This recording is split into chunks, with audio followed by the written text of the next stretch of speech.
to items number 14 and 15.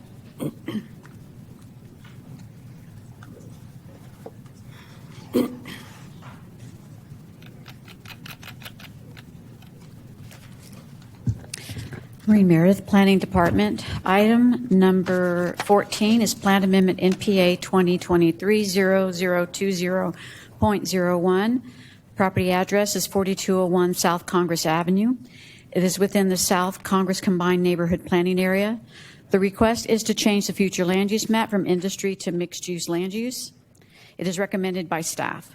The South Congress Neighborhood Plan Contact Team has submitted a letter of recommendation. It is on page 24 of the Plan Amendment Staff Case Report.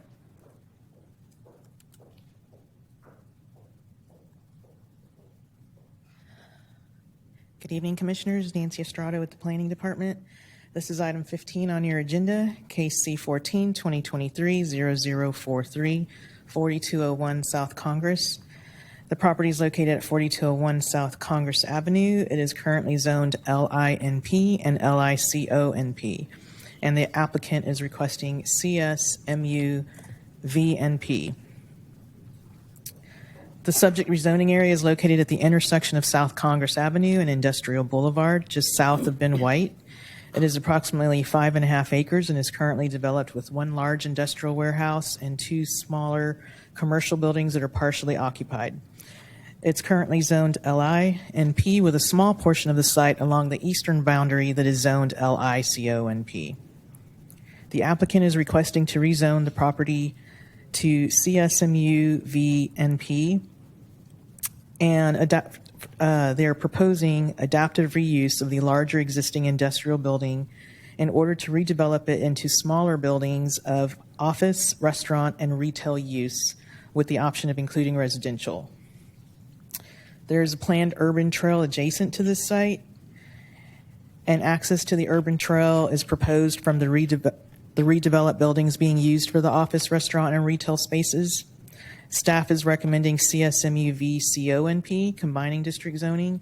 The proposed conditional overlay would consist of the list of prohibited uses that are included in the staff report. And the applicant is in agreement with the proposed conditional overlay. Staff is recommending CSMU-VCONP zoning for the subject property based on the following considerations. Its location at an intersection of a major arterial street, South Congress Avenue, and a collector street, Industrial Boulevard, in addition to being located just south of Ben White Boulevard. An urban trail is planned along the northern boundary of the proposed development. Commercial uses would be available to serve residents of the adjacent areas as well as the wider community. There are numerous multifamily mixed-use projects that are zoned CSMUV located all along South Congress Avenue to the south, into the south of the proposed site. South Congress Avenue is a core transit corridor, and this site is located within a quarter mile of a transit center. It is currently served by Capital Metro bus routes, including a Metro Rapid bus route. I'm here for any questions. Thank you. Chair, we will now hear from the applicant for 5 minutes.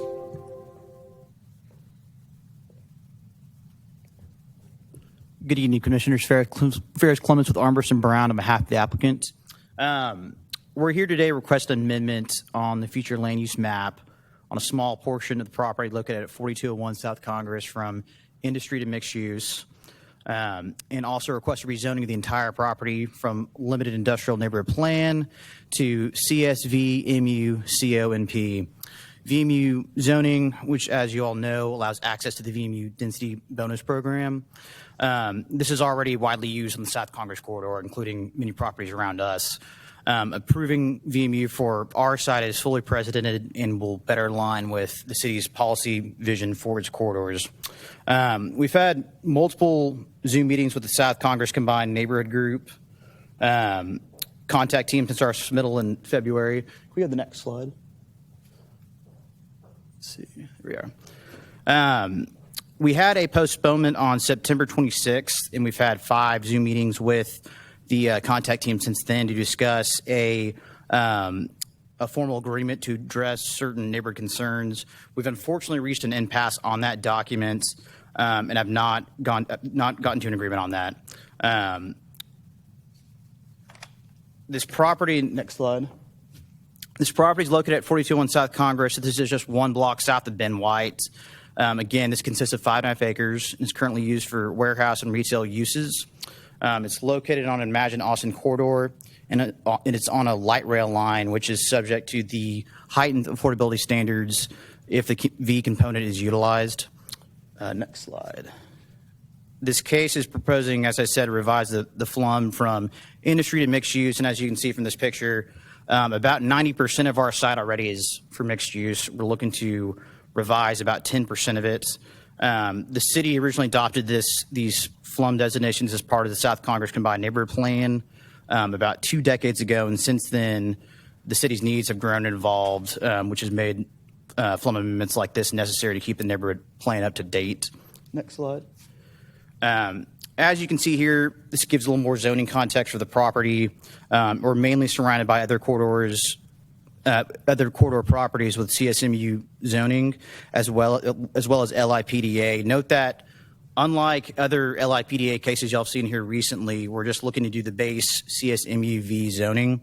We're not looking to add any additional height or anything above what's granted to us by code. Next slide. Here you can see the existing industrial buildings located on the property. The current plans for the project are redeveloped this center to include office, retail, and restaurant uses. The applicant is planning on taking these existing red brick structures and breaking them up into smaller buildings. This will allow breezeways, which will give better access to the proposed Bertram Spur Trail. The applicant has been in contact with the Parks Department in basically putting enhanced amenities on our site, park benches and whatnot, to serve our property and the greater community. We're here to push for the V component today to allow residential in the future on this property. Right now, our plans are for, again, office, retail, and residential, but we want to preserve that ability later on down the line, and our hope is to do affordable housing on this project. Given that it's 5.5 acres, we're hoping we would see that on the southern portion of this building. Thank you again for taking your time tonight to be here. I'm here to answer any questions y'all might have. Thank you. Chair, we will now hear from those speaking in opposition. First up is Mr. Mario Cantu, and he's joining us via teleconference. Mario, please press *6 and proceed with your remarks. Can you hear me? Yes, we can hear you. How much time do I have? Oh, sorry. You will have 5 minutes to speak. Okay, thank you. Mario Cantu with the South Congress Contact Team, chair of the Contact Team. I just wanted to kind of mention that after about 6 months, we were able to meet with Ferris, Clements regarding this particular zoning change, and we did have a few meetings after that. We do appreciate that postponement that we did request a while back in order to receive much needed information about this zoning change. So initially, we understood there was going to be 400 units on this property at 90 feet. And then about 2 meetings into this, we came back and understood that all that had changed, that they weren't going to do the 400 units, and that it was going to be office, retail, and restaurant. The formal agreement that was stated is a form of a letter of agreement. And then also, if you also note that the widely used South Congress corridor does have other condos that are going to be, well, initially that was requested at the height of 90 feet with the 400 units. We have 60 feet as well on that corridor. The thing is that other applicants that we have dealt with when it comes to affordability and very specific things that we want as well, because they're going to get a zoning change in the neighborhood would like some concessions as well, that we have things written in a restricted covenant. And so that's where this whole thing has kind of circled and spiraled around as a letter of agreement as opposed to a restricted covenant. And because of that, it's really hard for us to support this because we're getting mixed reviews as to what's going to take place with this property. Is it going to be 400 units? Is it going to be commercial, retail, and restaurant? And if it's going to be that, there's no reason for a zoning change. You can currently do that right now. So if that's what they want to do, they can go ahead and do that without the zoning change. If they want to come back later at a later date and time and decide to add some zoning to that, or they can come back with a more positive decision because, like we were saying earlier, that the effects and the quality of life on people is to have affordability. So initially we were going to have affordability component. Now we're not. So we would be fine with the zoning that exists now. And if they want to come back and have affordability later on, that could be a discussion that we could have. So the two main things that stick out is the kind of the back and forth changing as to what's going to really take place with this property, and that we don't have anything really solid that we can have in order to make sure that what we are asking for that we're going to receive in a restricted covenant versus a letter of agreement, which is their formal agreement that we just are not satisfied with. Thank you.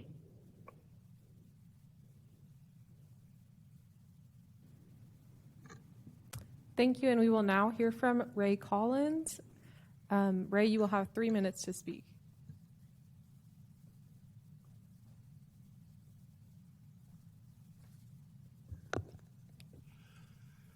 My name is Ray Collins. I chair the South Minchac Neighborhood Plan Contact Team, just to the west of the South Congress Combined Neighborhood Plan area.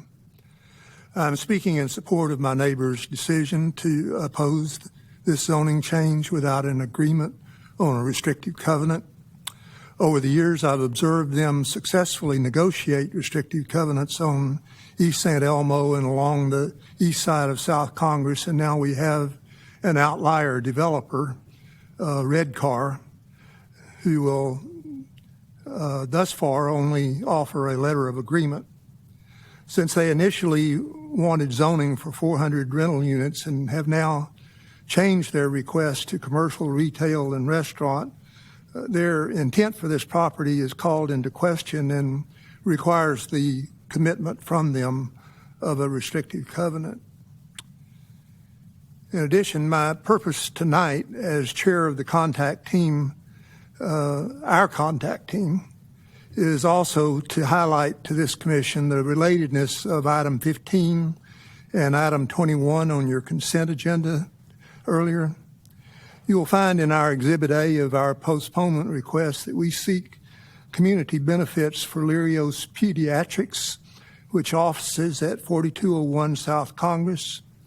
Specifically, we seek to maintain this nonprofit provider of free pediatric care for uninsured children somewhere in our vicinity. I've had the opportunity to speak to Council Member Velasquez about this, and our District 6 AISD trustee, Andrew Gonzalez, is on board as well. Both the PC and Council will hear more about this later. I'm making known to you that our contact team is involved in making this happen.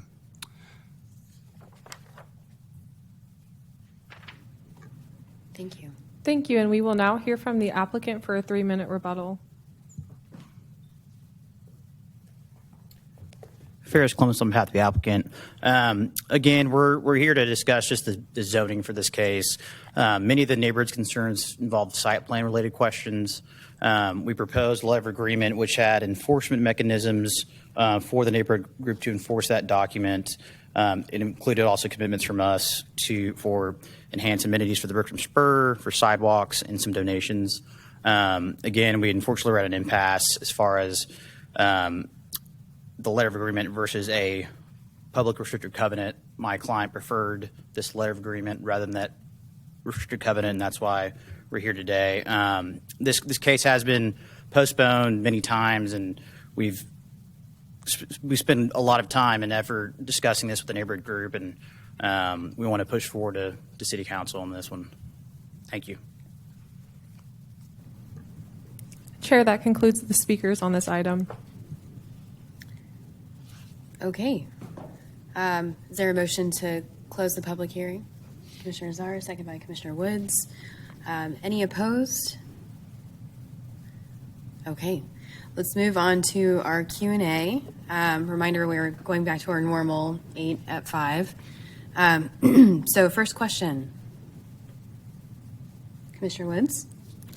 I have a question for the applicant, Mr. Clements. Can you speak to when the change and sort of how the change from 400 units, including affordable units, to commercial, restaurant, and retail, was that a market-driven decision? And Absolutely. Okay. Yes.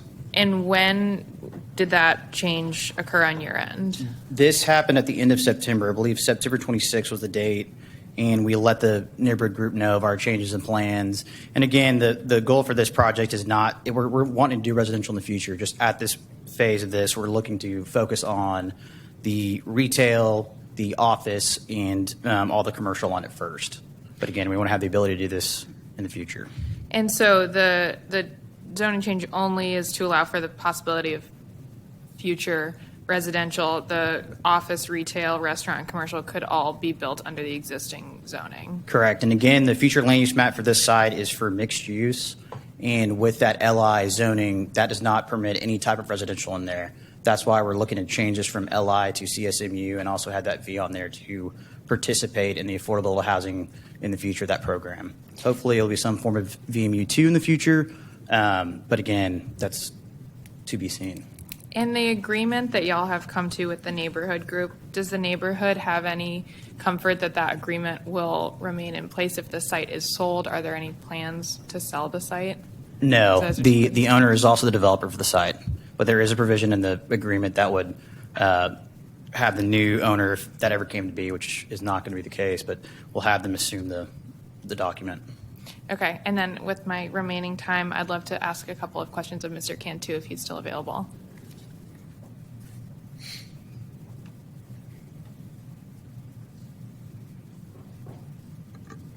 Mr. Cantu, is that timeline about when the change was shared with you in September your understanding as well? Be *6 to unmute.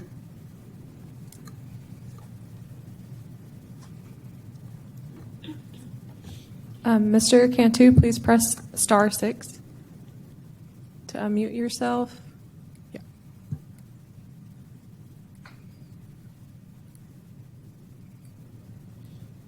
I don't know if he's still on. Okay, no problem. Those are all my questions. Okay. Other questions? Commissioner Connolly? Yes, I do. So one of the questions I have is for the applicant. My understanding is that the applicant agrees to signing some kind of a written agreement. Is that correct? But not a restrictive covenant? Correct. So only a restrictive covenant actually lives with the dirt. Is that correct? Correct. It'd run with the title of the land. So there wouldn't be any assurance or guarantee for the neighborhood in that written agreement that if the property were to change owners or change hands, or if anything would happen, that this agreement would be upheld in any way. We have a provision in here saying that the new owner would assume this document. But again, the owner, but again, the owner is the developer for this project and is not intending to sell this. Okay. And there were some concerns raised by the neighborhood, and I would love to hear from them as well about questions around affordability. And of course, these kinds of questions would only be discussed if we were talking about a residential project, which doesn't seem to be on the table right now. But there wouldn't likely be a situation where we would be able to come back and have that conversation, would there? With the V, we'd be subject to the V standards. And so we're on a light rail line, and so we're subject to higher affordability standards for this site. It would be 15% at 60% MFI. This would be for VMU2, which is dead in the water now, but yeah. Then 12% at 50, or right now with just the normal V, it's 10 at 60. 10 at 60. Yeah. On a light rail side. All right. So we would, if and when residential's on this, we would be following with the city standards on those. All right. And is there any representative from the neighborhood at all available to answer questions? Oh, all right. Well then, Chair, just bear with me 1 second. Mr. Cantu, if you can ensure your device is unmuted, and then if you could test your line for me.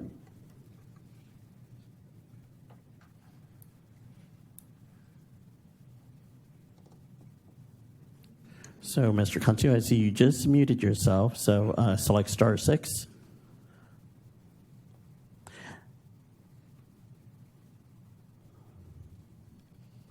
And then,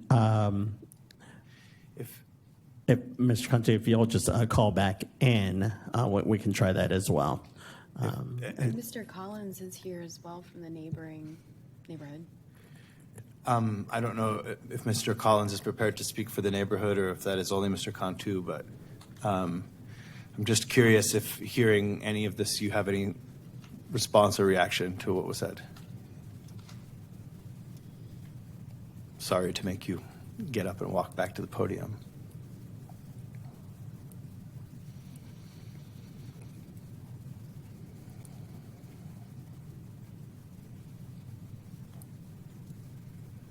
I don't feel competent to speak for the neighborhood because I went to many of these meetings that you've mentioned, but I am not.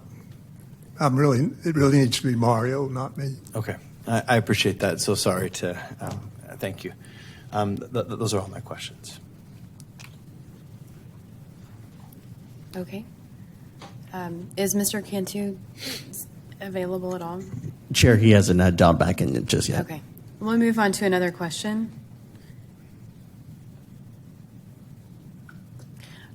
I have a question. First one is for the applicant, and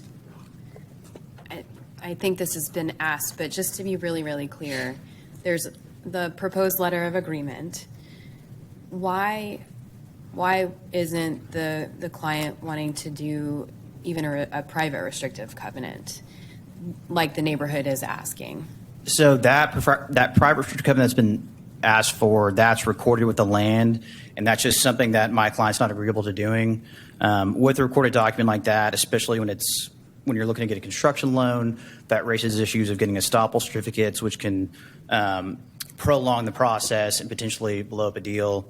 And we don't want to cloud title to this property later on by having a restricted covenant that's still around years later. And that's pretty much the two main reasons why. And again, the letter of agreement, we think, in our opinion, we thought it was favorable to the neighborhood group, but again, we're at an impasse and that we're just not agreeable to doing a private restricted covenant. Right.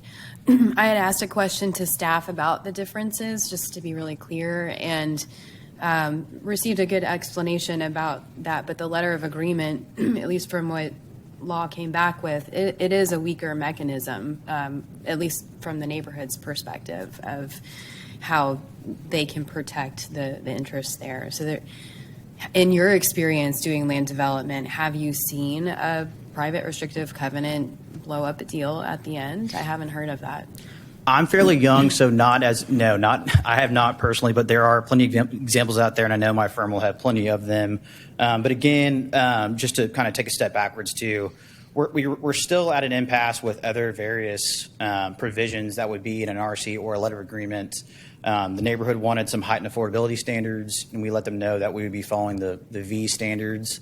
And we couldn't commit to anything above that just because at 10% at 60, or hopefully when we do VMU2, it's at 12 or 50 or 15 or 60. So I'm speaking fast, but those are what we're comfortable with and what the market's dictating what we could potentially do. Anything above that, we cannot commit to at this time. Is that partly a mechanism of the market and wanting to delay the housing to some point in the future? Is that it's even more in the unknown rather than doing it in the first phase of the uncertainty about the affordability aspect? Well, for the affordability, we're trusting the city's recommendations when it comes to the V standards, and that's what we want to follow here. We don't want to potentially hurt ourselves in the future by agreeing to something that's above what's required. Potentially, we're already on a light rail line, So we're subject to those height and affordability standards.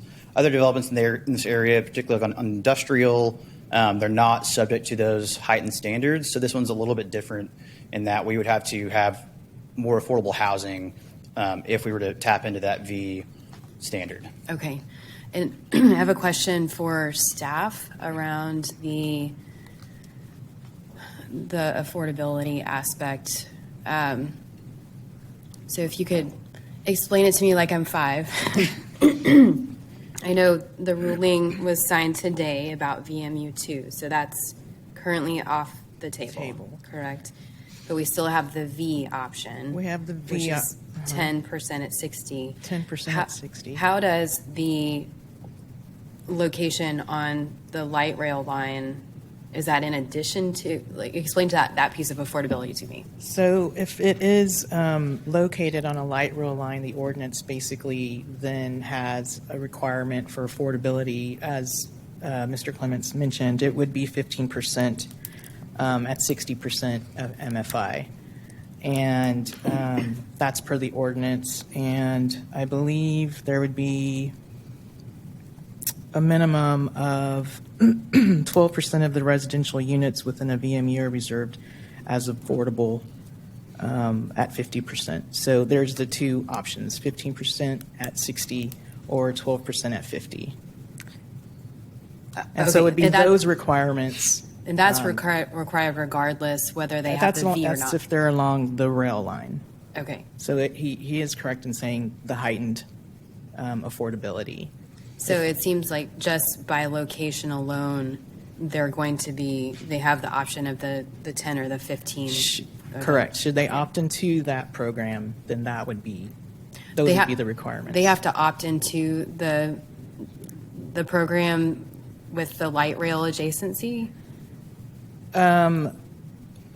Actually, for the light rail, that is still So they have to build affordably. If they do build housing, they have to.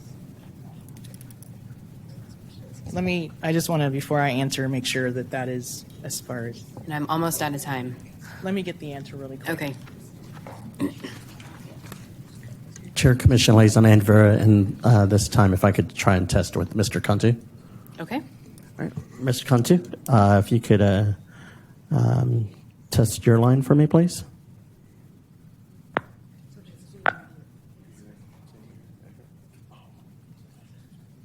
Okay, Mr. Cantu, you muted yourself, so select *6, unmute, and then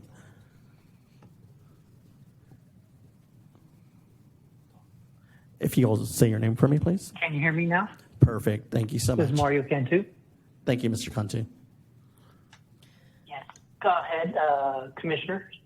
I do want to go back to, I think Commissioner Connolly and Commissioner Woods had a question for Mr. Cantu. Thank you, Chair. Yeah, I would love to take another couple of minutes. Mr. Cantu, is your understanding of the timeline of when the proposal changed from 400 units to this commercial retail and restaurant in September, and y'all were notified of that in September as explained to us by Mr. Clements? Yes, so it was 6 months that we didn't get any information. We got zero information during the 6 months of the zoning case, and then we asked for that indefinite postponement. We weren't not granted the indefinite postponement. We did have a postponement, and after that time is when we met with him at least 3 times. An initial time, they did mention the 400 units. I think what the major problem with this is that we do have restricted covenants on that corridor, and we just asked for this applicant to be equal or greater than the other applicants when the requirements of what we want on our concessions with affordability to be equal or greater. And I think once we showed that proof to Mr. Clements, we noticed there was a U-turn in that information. So he went to retail, commercial, and restaurant just right when we showed that information. So that to us, that's very suspicious. And number 2, it's not a major commitment that we're going to get out of him as we would for somebody else when it comes to affordability. And is the majority of what is affordability the only thing that is in that restrictive covenant that y'all would have proposed in this case? Yes. So in this case, I believe, and Mr. Clements can correct me, that in his letter of agreement, that he wanted to commit to the 12% at 50% MFI, but we do not want to accept that because we're not going to have that in a restrictive covenant. And so there are other times that we do ask for other concessions as well. That, like for instance, on-site pet area. We want on-site pet areas with a lot of these condos because they inundate a lot of the properties in a lot of the neighborhood areas. So that's just one thing. And then we also get some concessions on park as well. Thanks, Mr. Cantu. My time is up, but I think Commissioner Connolly might take up a couple more questions. I think basically my questions were answered. I was looking for a response, but I think that you covered them. Thank you. You're welcome. Thank you. Chair, can I just clarify? So the previous information, I just want to speak, we were speaking to VMU2, but right now we need to just speak to VMU1, which is 10% at 60 MFI. Okay. Right. Sorry, just to follow up on that, even if it's on a quarter, is that an opt-in or opt-out? That was part of the Well, question. that's for VMU2 information, so we don't really want to speak to that right now. Okay. We'll go to the next question. Commissioner Czar.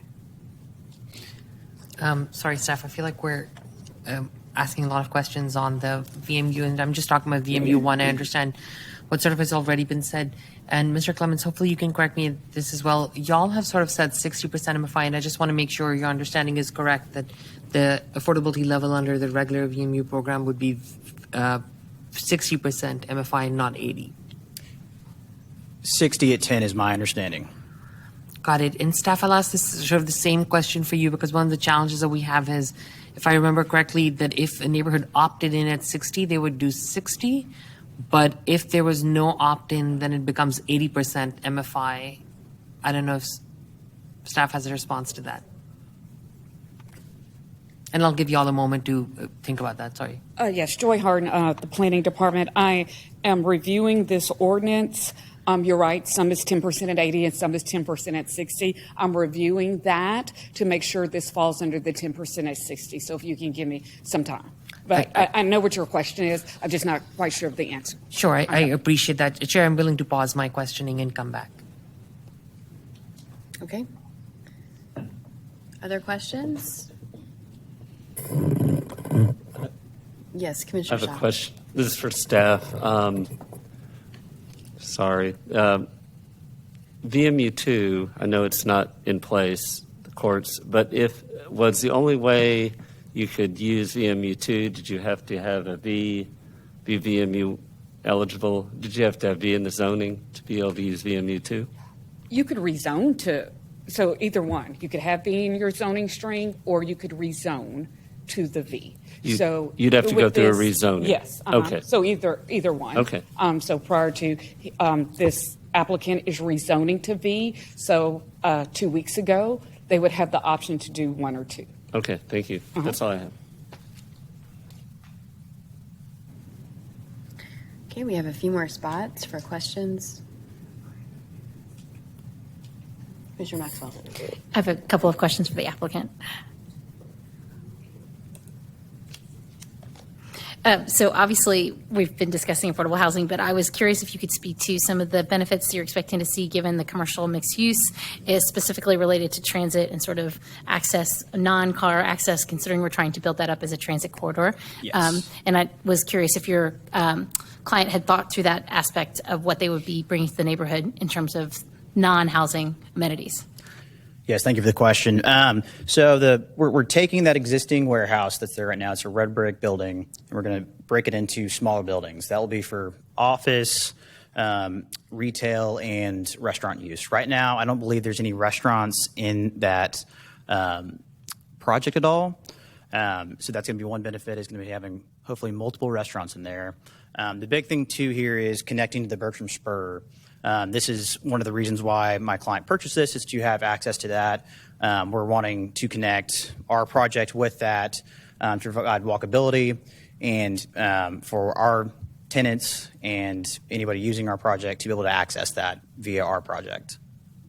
Great. And can you just describe what the Bergstrom is? And it sounds like that access to that trail, part of that trail network would be included in this project. Is that correct? Yes, it's going to be access to the breezeways we have on the property, and the Bergstrom Shore Trail is going to be to the northern property line of our project, and it's going to go along there's an old railroad there right now that'll be converted, and our team is wanting to put different amenities there for public use, for park benches, and I know at least one water fountain for public use. So it's going to be a great benefit, I think, both to the community and to this project as a whole. So essentially that makes it sort of a trailhead into that Bergstrom Shore area. Exactly. An amenity. Okay, great. Exactly. And then you had mentioned in your presentation it's about 5 acres. So the expectation is that this would not be fully redeveloped with the plans that you already have in place, that there would be additional development at some later point in time? That's the hope. And right now we've submitted a site plan to begin redevelopment. And then on the southern portion, we're going to demo an existing building. And just given the size of this, that site plan could be amended in the future. We can submit another site plan for a residential component. Just to confirm that basically the idea is to get all of the zoning done now so that you can build this out over the next 5 to 10 years. Is that correct? Absolutely. And we're anticipating, I think, 18 to 24 months for the development of the commercial phases right now. Great. Thank you. Those are all my questions, Chair. Thank you. Okay. Other questions?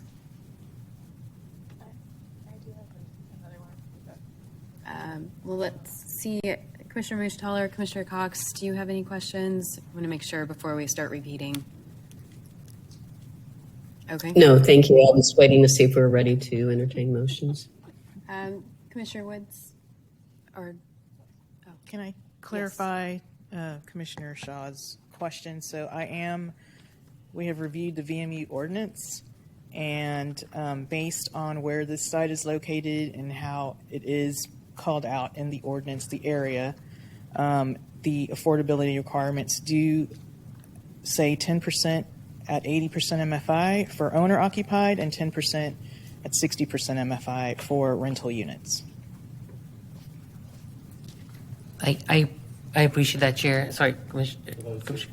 Yeah, I was going to say thank you, staff, for that question. I think one thing I'll ask is I can't find the old ordinance, but could you all share the old ordinance with me? So before we did the VMU2 amendments, I'm trying to remember off the top of my head. So I'm sorry, not to confuse folks too much, but the way the VMU ordinance was drafted was, if I remember correctly, that essentially at the time of opt-in, folks could go at 60% or 80%.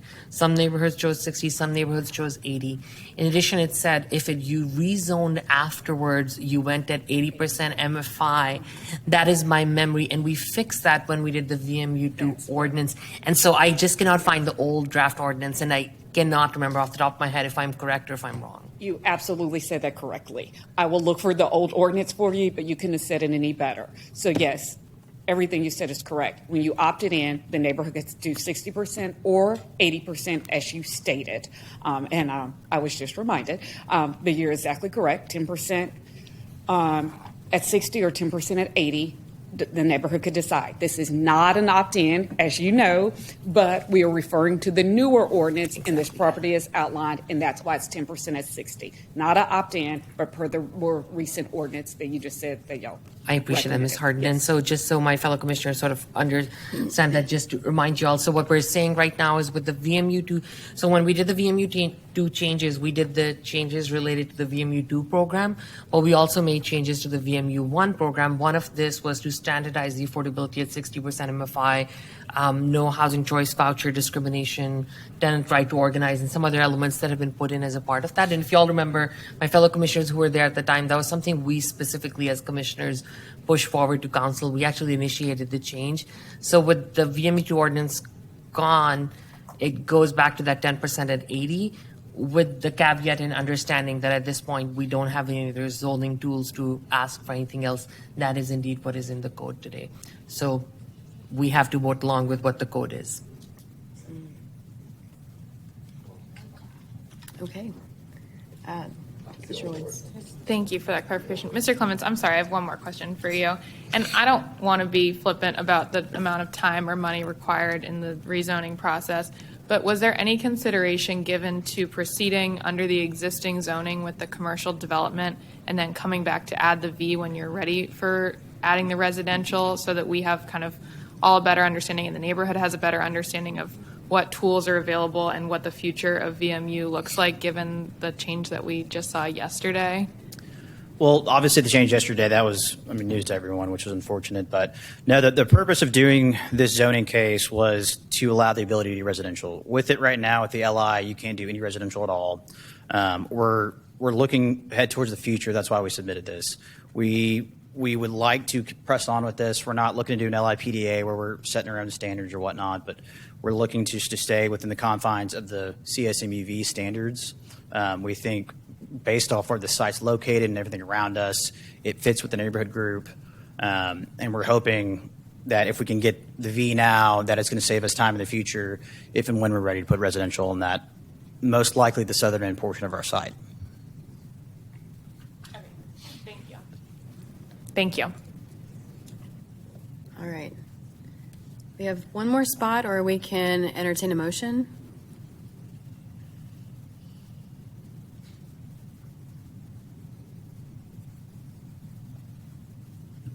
I'm ready to make a motion, Chair, if no one else has questions. Yes, Commissioner Mustaller. I would like to motion that we grant the applicant request. Okay, is there a second for that? So sorry, just a clarification again, I'm sorry. Commissioner Staller, do you mean applicant request or the staff recommendation? Because the staff recommendation has a CO included in it. Thank you for the correction. I would recommend that I would like to motion that we accept the zoning change request with the recommended staff. Sorry, and I'm looking for my language. Yeah, are you the NPA and the zoning per staff recommendation? Yeah, so if I understand correctly, you're talking about both the neighborhood plan amendment and the rezoning based on staff recommendation, item 14 and 15. Is that correct, Commissioner Mustaller?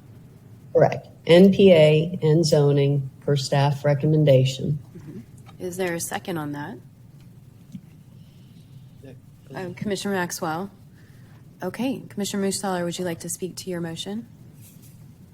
Yeah, I would. Thank you. So I'm trying to see the forest through the trees here. We have a 5-acre parcel with a small piece of it that's held up in LI. The developer has been looking at this property and a way to cohesively develop it under the presumptions on the vertical mixed use, and obviously that hit a state of flux, and that makes it difficult for the developer to make hard commitments about what they're going to be able to do when we don't have understandings yet from the court and the city on how this is going to unfold. So in order for the developer not to get held up on losing funding and planning and things that they can get underway, which means lost revenue and lost opportunity, they're asking for the zoning at once. And then if I understood from staff correctly, if we give them the V on this, then they do have the opportunity to participate in the VMU. And if at the time that they ask for that, our VMU2 comes back to life, then we're going to have this opportunity there both for the neighborhood and the developer. So I think overall the project is the right idea for this zone. I see where the developer is a bit stuck. I see where the neighborhood wants, but the developer can't give it yet. But I don't think that impeding the application at this time is going to get anybody anything that they want down the road. I think we need to let it keep rolling forward. Thank you. Anybody speaking against? Thank you. Yes. Well, first of all, I need to begin my remarks by saying the loss of VMU2 is tragic. It's a loss for so many key goals that we have as a community, getting folks with vouchers housed, finding those deeper levels of affordability. It is a heartbreaking situation to not have VMU2. I will also note this is along a future light rail corridor, and once something gets developed here that doesn't live up to sort of the goal and vision that we have as a community for what we want to see around our light rail, it's very hard to go back. And there's also a concern about mixed messages being sent, because on the one hand, telling a neighborhood, look, of course we're willing to sign a written agreement, but then no, we don't want to see any kind of restrictive covenant because market conditions keep changing and there's a lot of unpredictability and everything, sends two profoundly conflicting messages. And we know there needs to be trust. I mean, there's just a long track record of people going back on their word, saying one thing, doing something completely different in this city. And, over and over again, we sit up here as planning commissioners and we, claim that we're making, that we're supporting a certain deal because we're hearing a certain commitment. And when that commitment doesn't come through, there's a huge violation of trust. And that violation of trust massively hurts our ability to fight for affordable housing in Austin. So I think that, the lack of willingness to sign a restrictive covenant with the neighborhood around something that they claim they are willing to commit to sends some kind of a mixed signal that I think is concerning. And I am deeply concerned with what we're going to end up with on this site. Again, sort of the mixed messages, right? Why do we need to approve this right now if the current zoning is appropriate for the uses they're currently moving forward with? And then, I think there's always this, asking of us to sign a blank check. Thank you.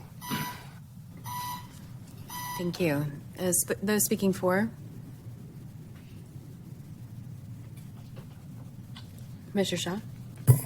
I understand the concerns of my other commissioners, but I just think this, whether it's this applicant or another, this is the right decision. It'll allow the greatest flexibility and allow for, again, as Commissioner Muschauer said so well, if we do get VMU2 back, this site is ready to go and can take advantage of those additional affordable units. So I just think we're setting this up as a city for success if we go ahead and approve this evening.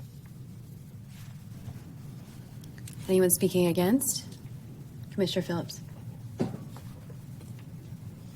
Mostly, I want to second everything that Commissioner Conley said about trust and unwillingness to sign agreements with the neighborhood if that's really what your commitment is. And one commissioner pointed out that you could come back and get the different kind of zoning and to allow this to go forward and not have any kind of checks and balances as to whether or not the affordability will be there. I think it is a matter of trust, and it's a matter of how we are doing our business. So I totally agree with you. It was well said. It's a blank check, and, someone has asked, why in the world do other people come and they get cash and then other people come and their check is always in the mail? So I think we really need to be concerned about trust. Thank you. Speaking for? Commissioner Anderson. I'm supportive of this item. It would, we definitely enhanced VMU when we created VMU2, and it's sad that we lost that tool.